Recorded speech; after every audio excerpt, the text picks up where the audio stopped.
Morning, everyone. Good morning. Thank you for taking time away from your busy schedules to be with us today for the launch of Writing KL. My name is Arav and I'll be your MC today.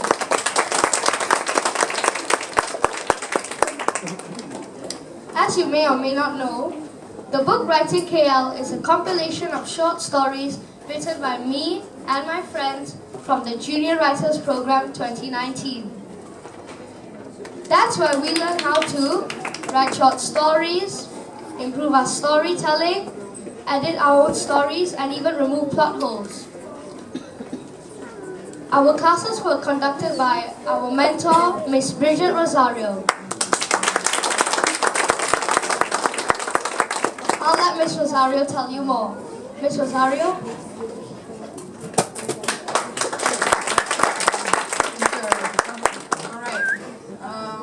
Thank you so much, everybody, for being here with us today. I think the kids are quite excited. They told me from a week ago they were all excited about this. Firstly, I would like to thank MPH very much for supporting us with this project. The General Manager of MPH Publishing, Kwazime, the wonderful editors Eric Forbes and Alan Wong, who have patiently edited all your stories after I've edited them, and the team here today who are helping us with this launch. I would also like to thank MPH Subang Parade for hosting the event. And mostly I would like to thank the parents for sending your kids to my program, as well as all the junior writers. I'm so proud of all of you.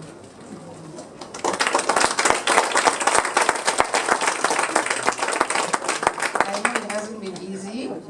Some of you wanted to give up halfway, but I'm so glad that you persevered, and I hope that the payoff is worth it. If I would tell you two things, it would be use storytelling. Storytelling is a wonderful, wonderful tool that you can use to entertain people, to share information, to spread awareness, as well as to give a voice to the voiceless, which is what we are doing through the book, right? Because the royalties are all going to Yayasan Chow Kit. For those of you who don't know, Yayasan Chow Kit is an organization that helps the disadvantaged children and youths in Chow Kit. In fact, we have a story about Chow Kit as well. So the stories in the book are all kind of based in KL.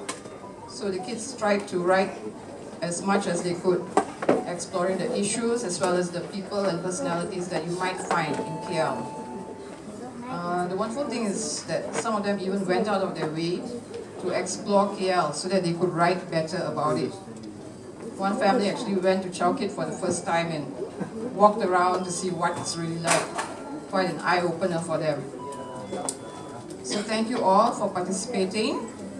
And the other thing I would like to tell you is use writing as a tool, because today so many kids are facing depression, a lot of stress at school and at home. So use writing. Keep writing, express yourselves. Don't bottle it up. Let it come out in your writing. Okay? Alright, so I won't take up any more of your time. Back to you, Araf.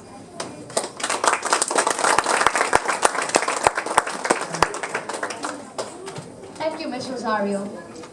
Now I would like to invite two of my fellow authors onto the stage for a quick interview on the program. Emmanuel Lim and Sushita Ramesh.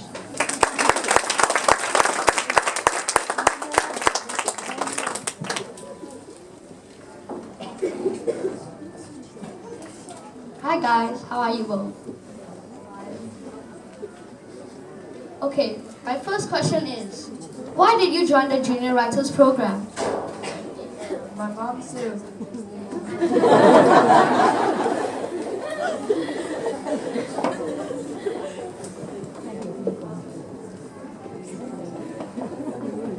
I really love reading and writing. I really wanted to learn how it was to So, what did you like about it?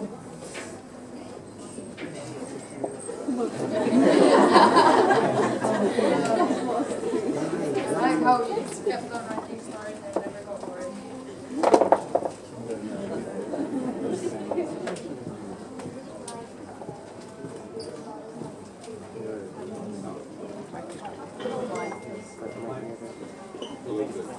Okay.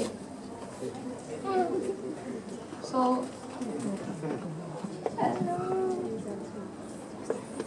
what didn't you like about it? Mr. Maria said you can't be honest. I'll be honest. Okay. No, you can't be honest. I'm actually not sure. I didn't like writer's block. It was like when I ran out of ideas and everything. Okay. So, how did you find the experience of writing the story for the book? Enjoyable and not so boring. It was definitely a very enjoyable experience. It was quite intense when we had to keep making the changes to the story, right? Did you ever want to quit? No.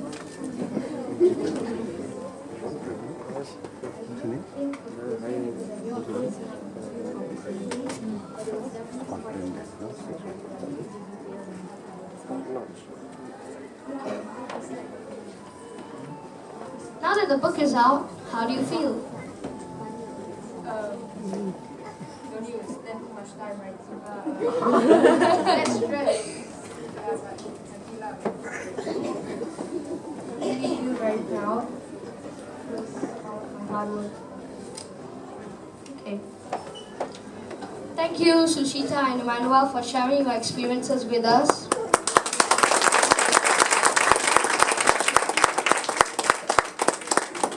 Now, Ms. Rosario will present the certificates of completion to all the junior writers.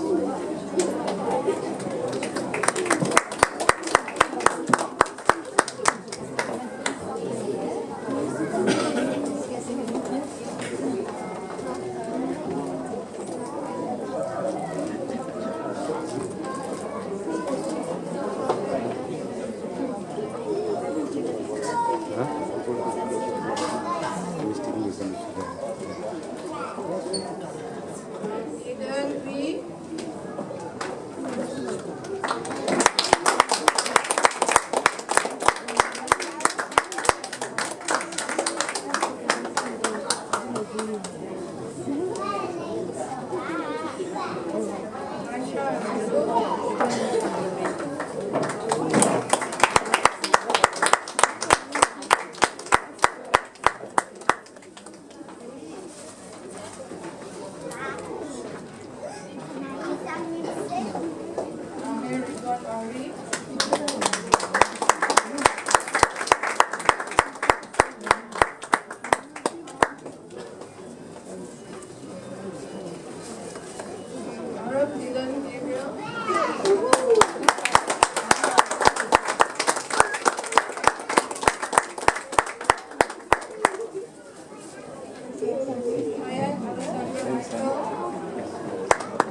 Thank you, Ms. Rosario. Now I would like to invite four of my peers to read excerpts of their stories. First up, Aiden Uy will be reading Chow Kit.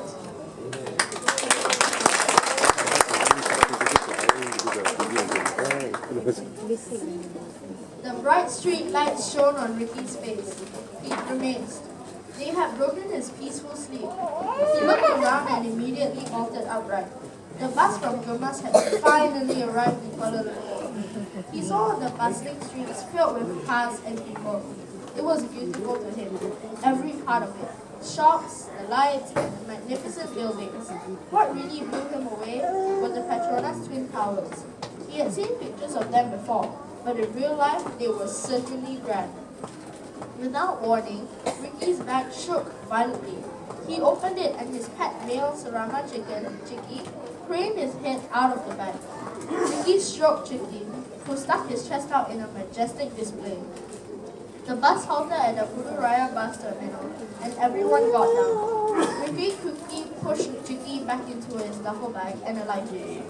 The driver was dumping all the bags from his baggage compartment onto the pavement. Ricky grabbed his other bag, breathed in the smoky air, and let out a cough. Kuala Lumpur, what an exciting place to be. Everyone was walking hurriedly outside the terminal. Ricky tried to cross the busy road.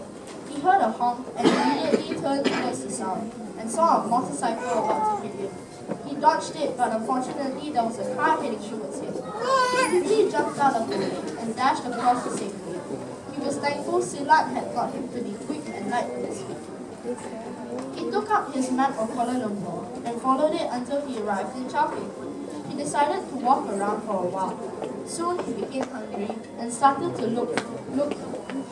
looking for food. He saw some lights at the far end of the road and walked towards them. It was a big area, packed with people and filled with a wide array of food stalls.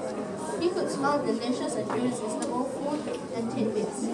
He heard the stall owners promoting their wares, shouting out to attract potential customers. Ricky felt very excited to be surrounded by the hustle and bustle of the place. He ordered a bowl of wonton mee, then sat down. After wolfing down his noodles, he went up to a durian chendol stall that was packed. Being a durian fan, he couldn't resist the treat. He sat down and ordered a bowl.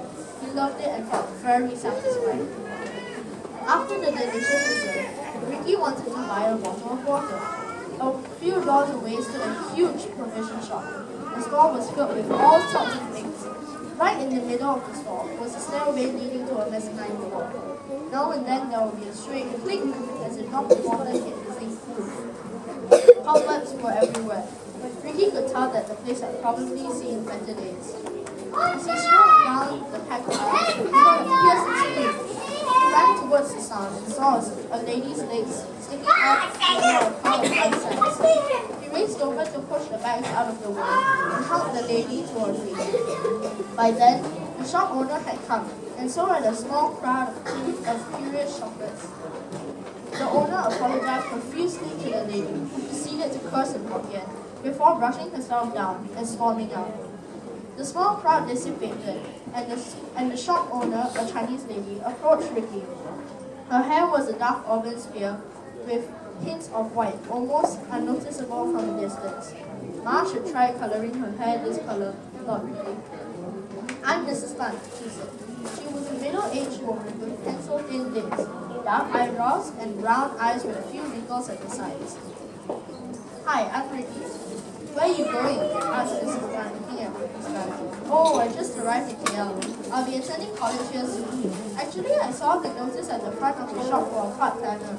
Is that job still available? A little pocket money will ease my parents' burden. Yes, you can work here when you don't have class. Where are you staying? Actually, I haven't found a place yet. I was planning to stay at a guest house nearby. I have a small room on the first floor. Share one left. I can rent it to you cheap. Special for you because you helped me just now. Oh, thanks. I should be the one thanking you. I'm really grateful for your offer. Come with me. I show you the room. Mrs. Tan looked at Ricky, and as he picked up his bags, only to be surprised when a chicken head popped out of one bag and stared at her. What's this? She asked. This is Chicky, my pet, Ricky replied. Hope you don't mind me keeping him. I promise that I'll keep the room clean and Chicky will behave. He's been with me since I was a little kid. We are inseparable. Mrs. Tan took a second look at Chicky, smiled and said, No problem, Chicky can stay. My husband likes animals. Mrs. Tan guided Ricky to the mezzanine floor. The room was rather bare except for a few bunk beds. Mrs. Tan showed Ricky his bed and told him that he will be sharing the room with the other workers. Oh, the second and third floors at the back are not for workers. Don't go there. It's my husband's workplace. Don't go there, huh? You sleep, huh? I see you in the morning. After the store closed, the workers marched into the room. They were all foreign, chatting in their own language. Seeing Ricky, they waved and smiled. Ricky waved back and tried talking to them in English. Unfortunately, they couldn't understand what he said beyond hi and thank you. In the end, Ricky resorted to using sign language. He struggled, but eventually comprehended that Ricky was telling them about Chicky. Jaga? Asked one dark man, who took an interest in the chicken. Ricky wasn't sure if the man was asking him if he looked after Chicky or if he was offering to look after Chicky. Nonetheless, he nodded and smiled. The man and a few others patted Chicky, smiling. A month later, everything was going well for Ricky. He had settled down and fitted right in. Everyone liked him. When he was at college, the foreign workers kept an eye on Chicky. One of them had even made a cook with a wooden crate and wired and thing. Ricky was happy and Chicky looked happy. However, one thing intrigued Ricky. From time to time, a group of men would enter the store and head to the back of Mr. Tan's office. They didn't buy anything, so he knew they were not customers. Probably Mr. Tan's business associates, he thought. Ricky once wanted to talk to one of the men, but after spotting what looked like a revolver under the man's jacket, he changed his mind. At first, he suspected that they were hired gunmen or kidnappers, so he kept quiet. But over the weeks, they kept coming back without harming anyone. His fear of them subsided, and soon he got used to seeing them. One day, Ricky had an important college assignment to complete, so he left Chicky in his cage the whole day. He had to write a 5,000-word essay on life in KL. He was struggling as he had only been in KL for a month, like most of his classmates who were born and bred there. He stayed on at the college because he needed to use the free Wi-Fi. He was there until the wee hours of the morning. The college guards shook their heads when they unlocked the doors ready to leave. Ricky went back to the provision shop, exhausted. He dragged his feet up the stairs to his room, eager to see his pet chicken. To his horror, the cage was empty. Ricky whispered Chicky's name and desperately searched every nook and cranny of the room, trying not to wake the other workers. He couldn't find Chicky. He searched the store and the road aside, but there was no sign of Chicky. Thank you.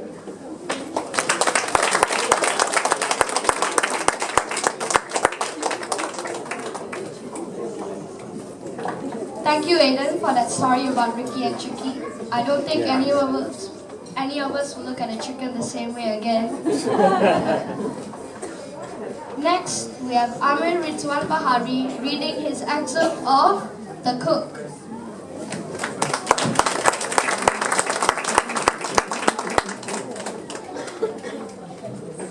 The sound of butter sizzling in the pan filled the air.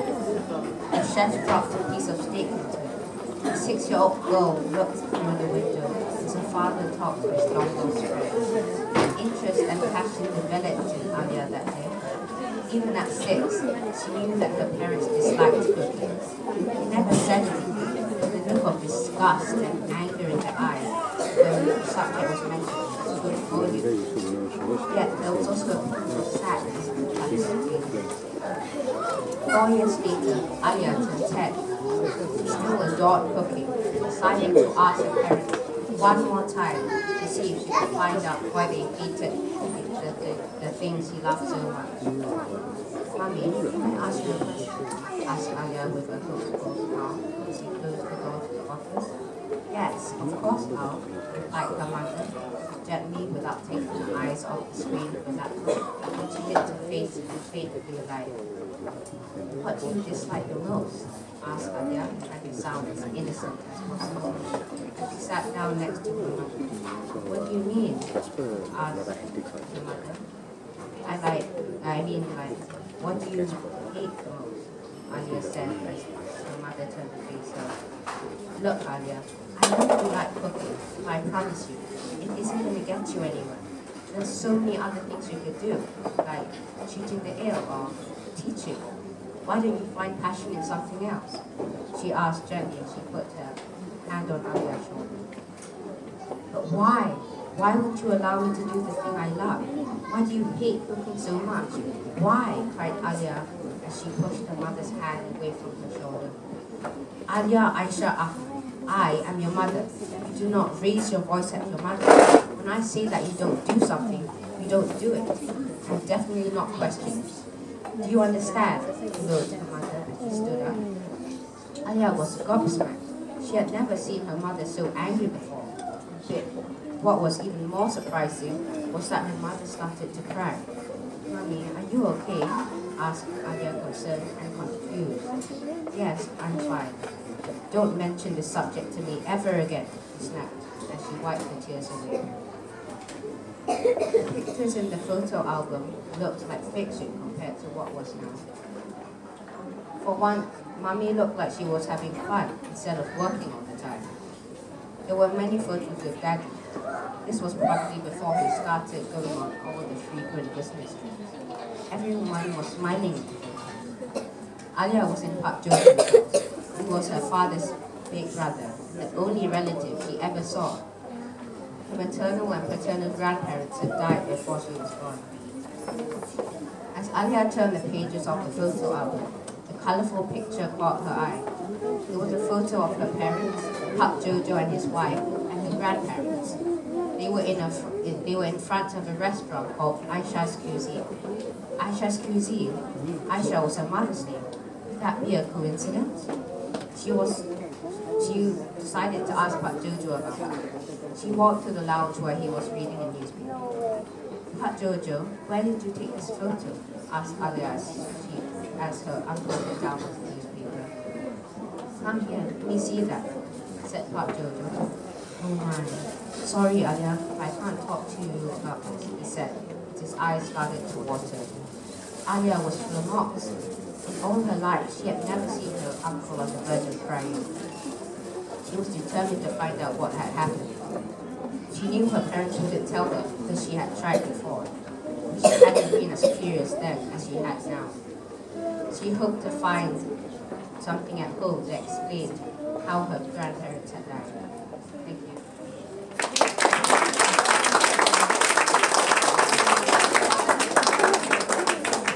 Thank you, Amir. We all have to read that story to find out what Alia discovers about her grandparents. Next, let's listen to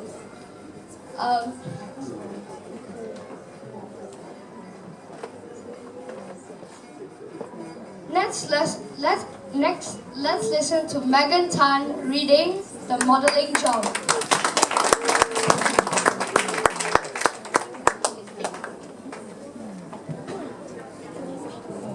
Thank you, Maria smiled as the little girl placed 5 ringgit into the plastic container in front of her. The little girl ran back to her mother, giggling shyly. Maria watched enviously as they walked away hand in hand, grinning and laughing. She remembered a time in her life when her She remembered a time when her life was almost as happy as theirs. The market was bustling with people this morning. Some would spare her pity-filled glances as they walked by. Others would place some money into her plastic container. On some days when her luck was spectacular, a kind person would buy her a meal instead of give her some money. Noon was approaching. Maria's stomach grumbled loudly as she had only eaten a slice of bread and drank a glass of water for breakfast. Her eyes darted down to all the money she had collected. 10 ringgit. Her mouth watered and her stomach grumbled again at the thought of some delicious food. A pair of black boots appeared in front of her container while she was in a daze. The boots led to the body of a police officer. He crouched down until his friendly brown eyes were leveled at hers. "You look rather young. How old are you?" He smiled at Maria warmly. 16, she replied wearily, avoiding his gaze. "Why are you begging on the street?"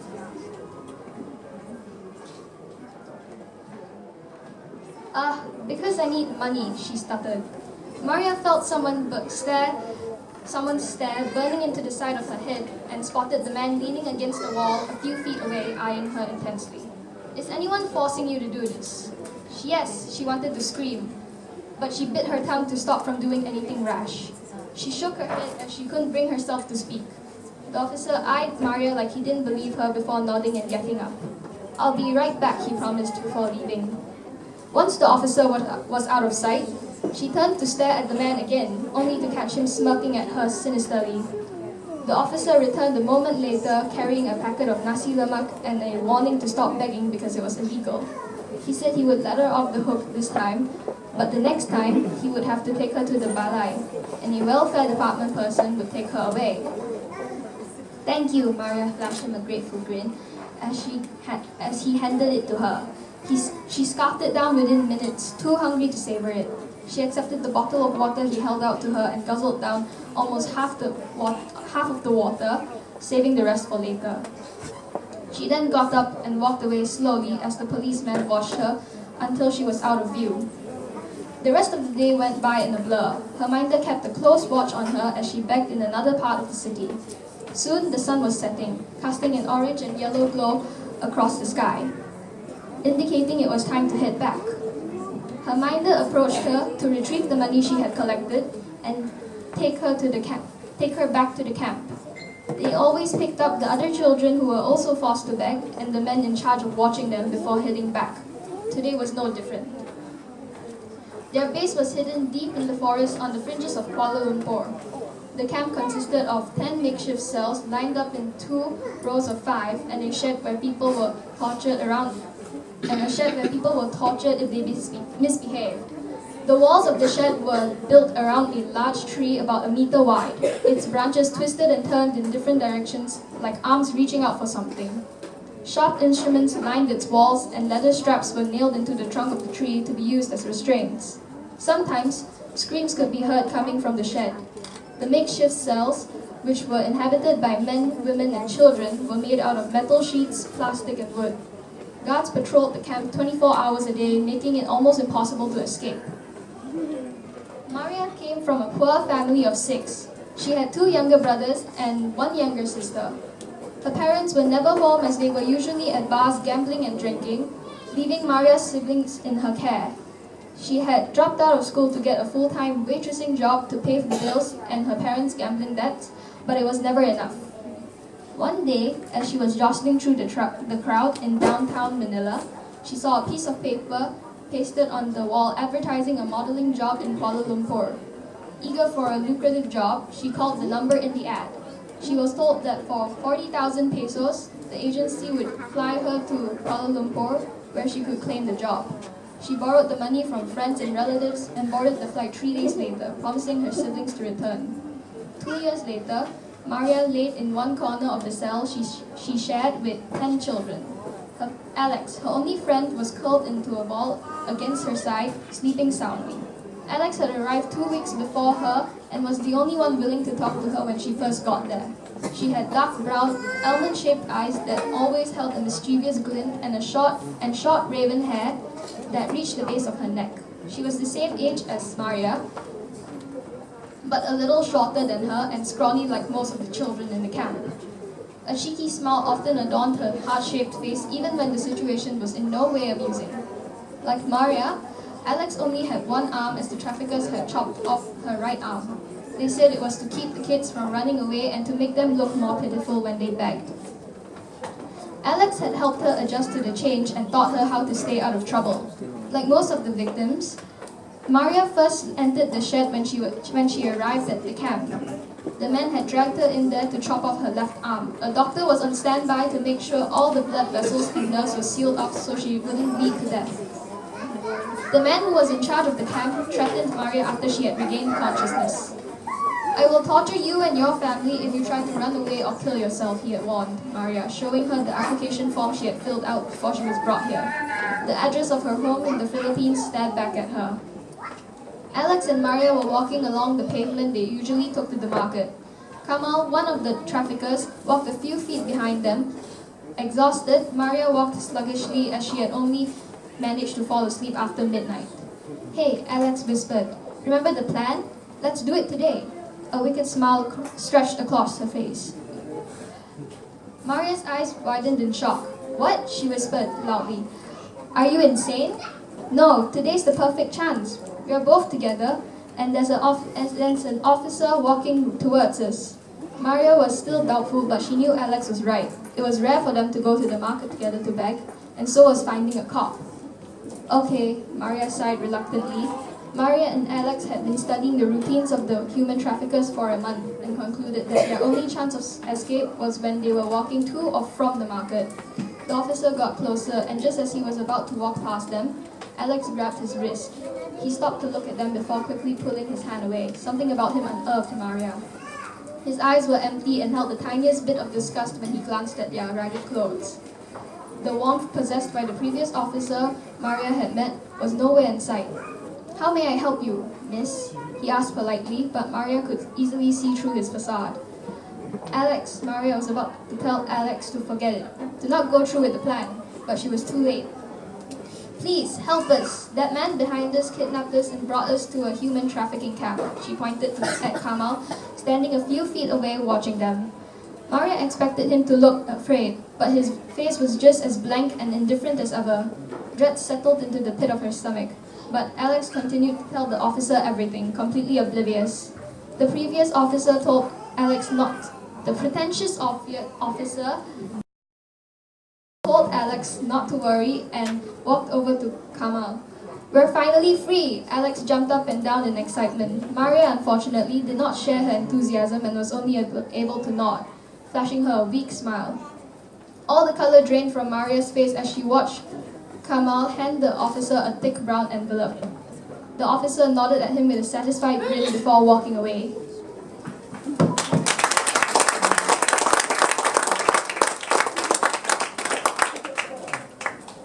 Thank you, Megan, for that gritty look at KL. Now for the final excerpt. Let's listen to Sharisha Adel Das's story, The Handkerchief.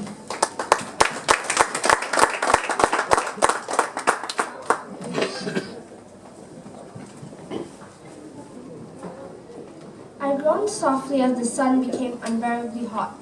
Shifting on the bench, I sat up and sighed. I folded the newspaper, leaving my makeshift pillow to the side for whoever wanted it, and started my way down the street, weaving between people. Turning a few corners, I stood in front of a cafe.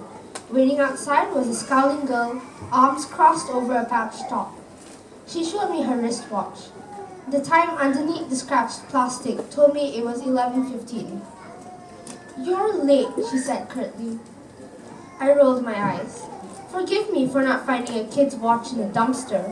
Not all of us are that lucky, Gia." She displayed her affection by elbowing me in the ribs. I grinned back at her and pushed open the cafe back door. One of the cooks arched an eyebrow at us. "You were supposed to be here 15 minutes ago, and you're filthy. The two of you combined to make health hazards." "Sorry, Auntie J, but Daniel needed his beauty sleep."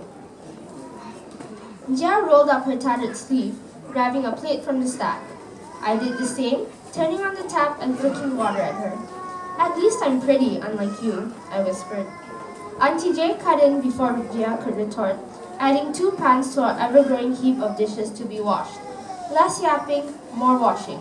You're only here because I don't have enough staff during lunch hour. We complied, doing the dishes and sweeping the kitchen floor. At 4 o'clock, we were each handed 30 ringgit, 6 ringgit for each hour of work. Auntie J then shooed us out. Now, go straight home and don't waste your money at an arcade, huh? She chirruped, shutting the door behind us. Jia and I exchanged looks.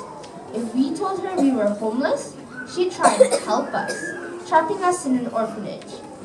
It was better to let her think we were just 2 scrappy teenagers with too much time on our hands. We rushed down the street where a couple of stores stood, nearly knocking over a child in our haste. We beelined towards the 7-Eleven. Jia made a detour to the back while I got bottles of water, a couple of buns and 2 granola bars. Jia appeared next to me at the cashier counter, adding several packets of cheap crackers. We were back out in seconds, gnawing on the granola bars. Jia suddenly stopped and grabbed the back of my shirt, jerking me backwards. "Hey!" I snapped at her. "Isn't that girl we nearly barged into?" Jia whispered in my ear. I followed her gaze to the kid. She seemed around 6, with a blue sundress and a mop of brown hair over a cherubic face. She was pacing while tugging the yellow straps of her backpack and fidgeting with a small handkerchief. "Guess she's lost," I said. "Whatever, I'm sure her parents will get her soon." Despite my words, we continued to stand there staring. Jia was watching her like a hawk as the child danced dangerously close to the busy cars. Suddenly, the handkerchief slipped out of her hand. The small scrap of fabric blew high out of her reach and onto the road. Without a second thought, she chased after the car and She chased after it just as the car turned the corner. Before I knew it, Jia was running, with me at her heels. Jia grabbed the girl with both hands, hoisting her up and out of harm's way. The tires squealed as the poor driver swerved. The passerby screamed in fear as the car hit a nearby lamppost. I snatched the handkerchief out of the air, crumpling it in my fist, turning and chasing after them. The crowd seemed more focused on the car, but I could see the driver peering through the glass for the girl. I backed out of the sea of people unnoticed, turning to look for Jia. She was speed walking away from the scene, holding the girl close with her head ducked. I strolled just behind her, trying to draw the least amount of attention possible. Finally, we made it back to the alley that Jia and I like to call home. She sat the girl down on the tarp we laid just a few weeks ago and started checking for injuries. "Do you have any idea how dumb that was?" she scolded the girl. "You caused an accident. I tuned out the rest of Jia's lecture. The kid seemed to do the same, staring ahead expressionless. Satisfied with her checkup, Jia sat back on her heels, putting the most comforting smile she could conjure. "So, what's your name?" she asked. The girl looked at us blankly, blinking slowly. Jia repeated her question twice, once in Cantonese, but the girl was silent. Jia asked one question after another. "Where do you live? How old are you? Are you a foreigner?" She shrugged, and Jia sighed in annoyance. "Where are your parents?" She seemed to perk up at the word parents. "Mom was looking at a shiny dress. I don't want." It took a while for me to register her broken English, but I managed to piece it together. She must have wandered away while her mom shopped for clothes. "Shiny dress," she agreed. Jia groaned. "Oh God, I knew it. This is bad. This is really bad.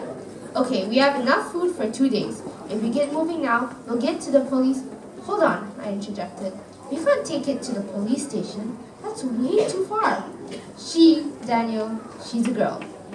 "We don't have enough for a taxi or train, and the people will start questioning us." I stayed rooted, glaring at Jia as she unzipped the child's yellow backpack. "This has nothing to do with us. We're 2 homeless teens with barely 50 ringgit between us. We can't saddle ourselves with this small thing." Jia ignored me, one of her favorite things to do, and pulled out a pack of tissues, a container of sliced apples, and a little notebook and crayons. "Her name is Haley," she told me, pointing out the name on the notebook cover.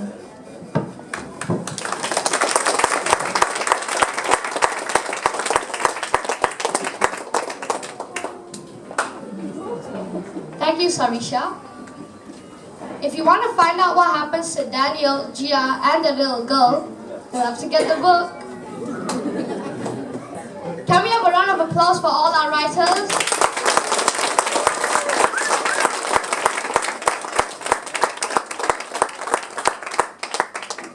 We will now have the official launch of Write It KL with all 20 junior writers signing the big book.